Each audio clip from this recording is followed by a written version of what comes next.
Sir AI, ML and data science with GenAI and agentic AI నేర్చుకున్న తర్వాత career opportunities ఎలా ఉన్నాయి? If you consider machine learning, deep learning, ఎన్ఎల్పితో మనకి machine learning engineer గా, NLP engineer గా, data scientist గా, ప్లస్ కంప్యూటర్ విజన్ ఇంజనీర్ గా, ఎన్ఎల్పి ఇంజనీర్ గా పొజిషన్స్ ఉన్నాయండి. అదే మీరు generative AI and agentic AI తో we can access generative AI engineer, agentic AI developer గా మంచి మంచి పొజిషన్స్ ఉన్నాయండి ఇప్పుడు మార్కెట్ లో. ఓకే. సో ఎటువంటి ఎడ్యుకేషన్ బ్యాక్‌గ్రౌండ్ ఉన్నవాళ్ళు AI, ML and data science with GenAI and agentic ఏఐని నేర్చుకోవచ్చు? బేసికల్ గా గ్రాడ్యుయేట్ అయి ఉండాలి. హ్మ్. ఎటువంటి డిగ్రీ ఉన్నా, సిఎస్సి, నాన్ సిఎస్సి బ్యాక్గ్రౌండ్ ఏదైనా సరే, hmm. They are eligible for as a AI engineer హ్మ్.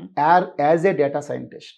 ఓకే. డిగ్రీ మాత్రం కంపల్సరీగా ఉండాలి, bachelor degree. So artificial intelligence and machine learning and data science with GenAI and agentic AI నేర్చుకోవడానికి ఎంత సమయం పడుతుంది? దాదాపు మా ఇన్స్టిట్యూట్ లో అయితే దాదాపు 6 to 6.5 months కోర్స్ పడుతుందండి. ఎందుకంటే బేసిక్ పైథాన్ ప్రోగ్రామింగ్ నుంచి machine learning, deep learning, NLP, generative AI and agentic AI, ఇందులో ఓవరాల్ గా 6 to 7 సబ్జెక్ట్స్ ఉన్నాయండి. ఒక్కొక్క సబ్జెక్ట్ ని డీటెయిల్ కూలంకుషంగా నేర్చుకుని అందులో అవగాహన పెంచుకొని ఒక ప్రాజెక్ట్ చేసేంత నాలెడ్జ్ రావాలంటే ప్రతి స్టూడెంట్ కంపల్సరీగా 5 నుంచి 7 నెలల సమయం పడుతుందండి కంపల్సరీగా మాస్టర్ అవ్వడానికి. Okay. So AI, ML and data science with GenAI and agentic AI నేర్చుకున్న తర్వాత జాబ్ ఆపర్చునిటీస్ ఎలా ఉన్నాయి? ఎలాంటి కంపెనీస్ లో ఉద్యోగాలు వస్తున్నాయి? ఎనీ సాఫ్ట్వేర్ కంపెనీస్, లేకపోతే health care, banking, finance, e commerce, ఎటువంటి కంపెనీలో అయినా సరే డేటాతో బిజినెస్ చేసే ఏ కంపెనీలో అయినా సరే